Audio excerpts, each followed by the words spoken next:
Баршаңызға сәлем. Бүгін осындай әдемі және бағасы өте қолжетімді арзан үй жағдайында оңай ғана жасалынатын торттарға арналған декор жасайтын боламыз.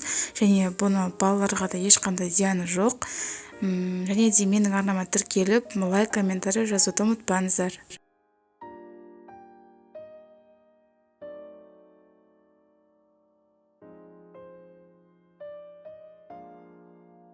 Ал енді бисмилля деп жұмысымызды бастайық. Бізге бар болғаны 5 жұмыртқаның тек ағуызы, қант 300 грамм және лимон қышқылы 1 шай қасық қажет болады.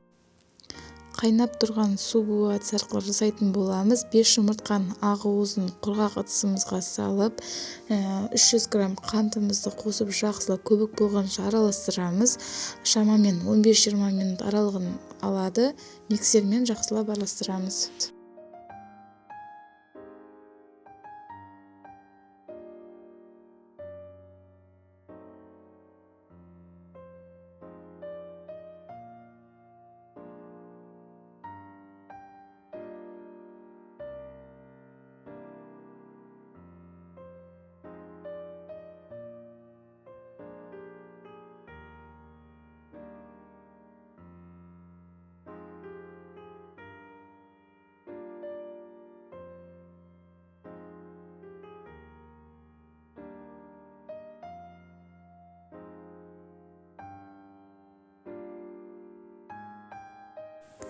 Міне кішкене осындай көбік болған кезде біз 1,5 шай қасық лимон қышқылын қосамыз.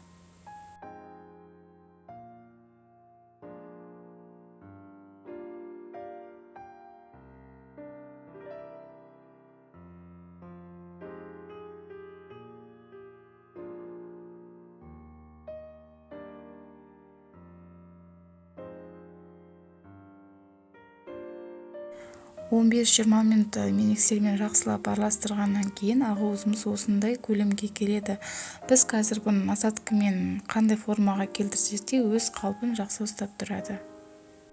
Мен өзімде қандай бояғыштар бар, сонша кесеге бөліп аламын.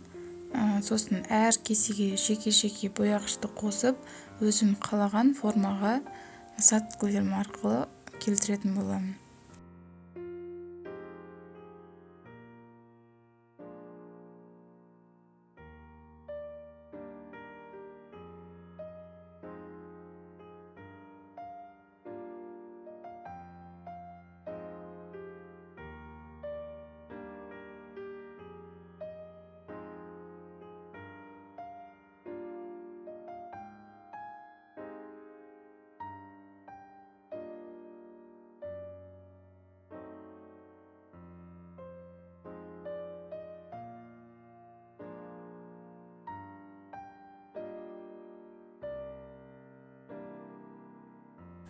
Кондитерский мешокқа біз кремімізді салған кезде осындай стакан тәрізді ыдысты пайдаланған өте ыңғайлы. Дәл осылай мешокты кигізіп қойып, өзіміздің қалаған кремімізді құюға болады.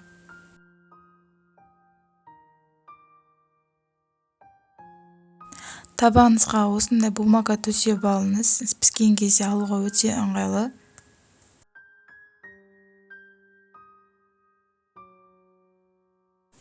Бұл декор түрін безе деп атайды.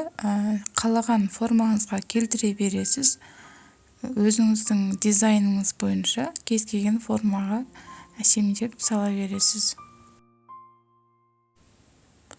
Және де тортқа тапсырыс қабылдайтын қыз-келіншектерге өте тиімді деп ойлаймын.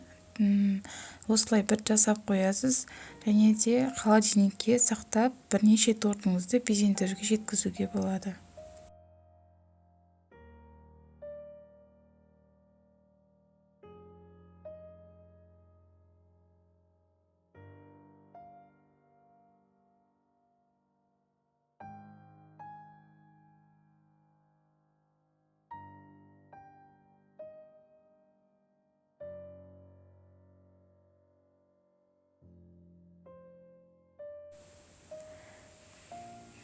Түрлі түсті безені де шығаруға болады.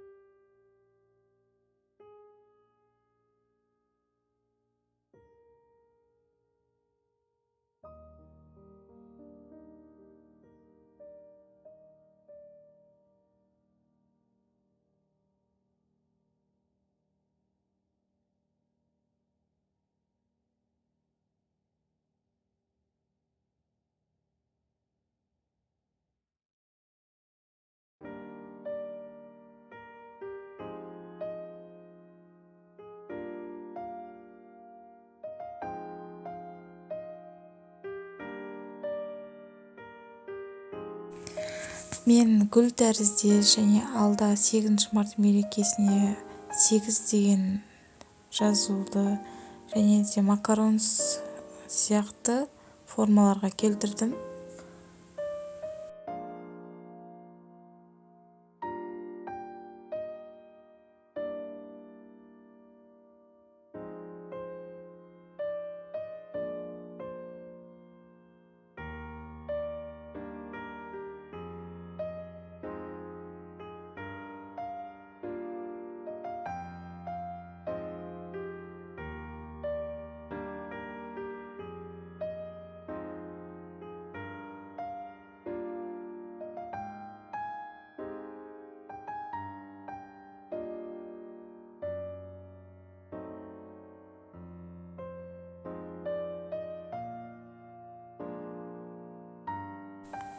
Әсемдігі үшін осындай тортқа арналған безендіргіштер септім бетіне.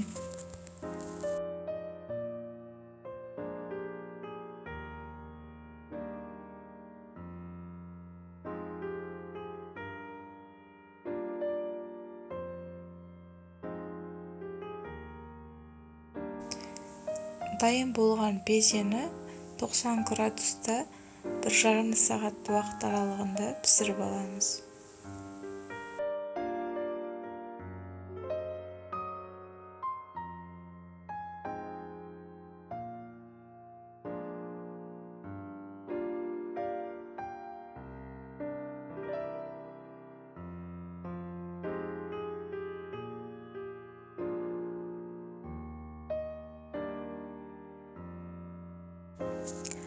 Міне біздің беземіз дайын болды. Кез келген торттың бетінен декор ретінде пайдалана беруіңізге болады және макарон ретінде жасалынған формаларды алдағы уақыттарда торттардың бетінен көретін боласыздар. Арасына крем салатын боламын.